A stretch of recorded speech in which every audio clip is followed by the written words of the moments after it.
It was truly a pleasure to welcome and meet today with Philippine President Corazon Aquino. Her courage and her commitment to democracy, mirroring those same qualities in the Filipino people, have inspired the world, and it's been an honor to have her as our guest. President Aquino and I discussed her strenuous efforts to bolster the democratic institutions of her country and to ensure its security and strengthen its economy. And I assured her that all America wants the Philippine democracy to succeed and to prosper, and that we'll do what we can to help. These have been trying times in the Philippines. President Aquino has been overseeing an historic transition.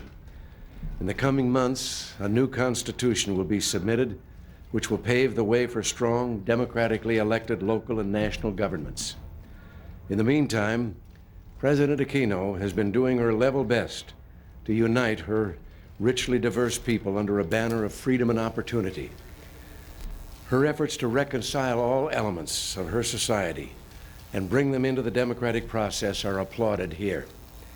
I might add that her personal bravery in this heroic endeavor to defuse conflict has won the hearts and imagination of the people everywhere.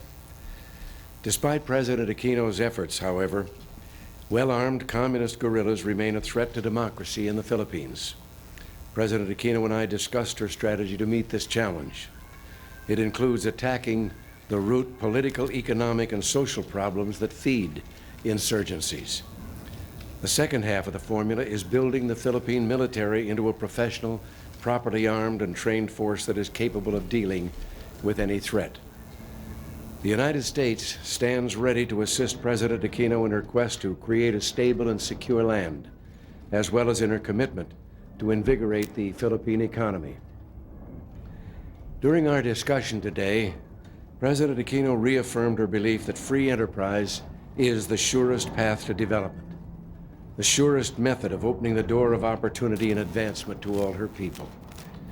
Her government stands for free trade and is encouraging private investment. She knows in the long run nothing would better serve the Filipino people than unleashing the entrepreneurial spirit and putting the creative and economy-building power of the marketplace to work. As one might surmise after hearing this, I'm bullish on the Philippines. I would hope American as well as foreign investors take notice of this incredible opportunity to help build a country. For our part, we will mold our efforts to encourage development in the Philippines. Today, for example, we discussed the idea of increasing Philippine exports to the United States, including improved treatment under our generalized system of preferences. We also considered ways in which the Philippines can provide a larger share of the goods and services consumed by the U.S. military facilities within that country. Just a side note, when talking about those bases, our two countries share common interests in the peace and stability of the Pacific region. I'm confident that we will continue to enjoy a strong mutual defense relationship for the foreseeable future. President Aquino reaffirmed today that the military bases agreement will be respected through its current term. I understand and am comfortable with her position. The next review of our defense relations is scheduled in 1988, and that gives us and the people of the Philippines plenty of time to think about it. In the meantime, I will continue to ask Congress for appropriate levels of economic and military assistance above and beyond existing U.S. base related commitments. The latest installment of our current aid effort, a $100 million grant of economic support funds, which I'm pleased to announce will be signed by our respective cabinet members in a few moments, a $50 million grant of military assistance, along with a $20 million package of medical supplies and services, has been approved. In the future, to the largest extent possible, future U.S. aid will be designed to provide the greatest benefit without exacerbating the country's debt burden. And one last thought. Today, governments, businesses, financial institutions, and individuals are dealing with a new kind of government in the Philippines. We're dealing with a noble and honest people with ideals, people we can trust, and we place a high value on character and hope everyone appreciates this and takes it into account. A great Filipino hero, Dr. Jose Rizal, once wrote, "God is justice. He cannot abandon his cause, the cause of liberty, without which no justice is possible." Well, Jose Rizal, like President Aquino's husband, died for freedom and inspired his nation. President Aquino and I reaffirm the commitment of our two peoples to the ideals which so many Americans and Filipinos have given their lives. And we also reaffirm the bonds of friendship and affection between the United States and the Philippines. It was truly an honor to have her here. Thank you, and God bless you.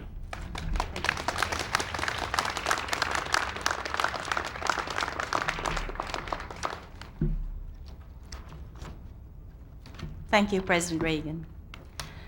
This has been an opportunity to get to know each other, to explore common issues together. Above all, though, I can say that for my part, the most important aspect has been the chance to meet each other. We are both politicians who set great store on face-to-face encounters. Government-to-government contacts have their proper place. Yet when the leadership of a country changes in such a dramatic fashion as happened in the Philippines, it is only right that the presidents of two such close allies meet and get to know each other. Issues do not generate of their own accord the decisions that will resolve them. In the end, decisions will be made by the people who have the responsibility to make them. From this meeting today, both our governments will go out with a clear sense of priorities, with a recognition that we must both work hard to strengthen the bonds between us. I hope we have set the tone and direction for a new relationship. By recovering our democracy, we Filipinos have recovered our self-confidence and pride, and hence our ability to deal with our major ally on an equal footing. This is the only basis for a relationship between friends. And I think we were able to start on that agenda today. I was able to explain to President Reagan the problems we have inherited, all of them rooted in a devastated economy. I was also able to outline to him what we are doing to set things right. I am gratified that President Reagan understands and supports what we are trying to do. As you know, we have placed our faith in the private sector as the stimulus of growth. I also briefed the President on the wide range of reforms we have embarked on to resolve our difficulties. A new constitution is in the final stages of drafting. There will be a referendum on it, followed by elections early next year. We are carrying out a long overdue program of military reform. Within this context of an economic reconstruction, political rebuilding, and military reform, we can combat our remaining problem, the insurgency. As you know, we are pursuing a political approach, but this is backed by the military option. In all these areas of rebuilding, I hope we can count on American support and understanding. But most important, reform is being done in a new environment of freedom, human rights, and democracy.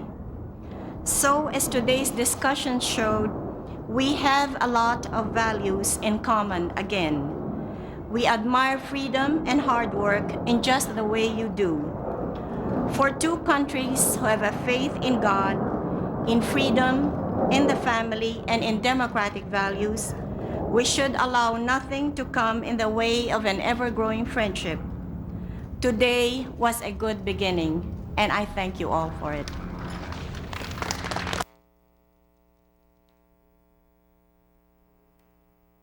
President, you get your minister and ours, and we shall have the signing.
Not too far.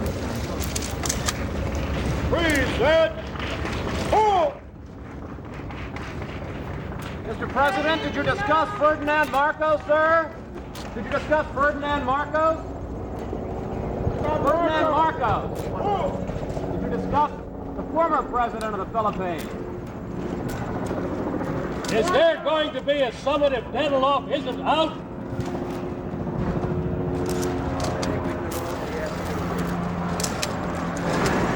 Has the shoe dropped? No one does. From the Karate Kid. That's right.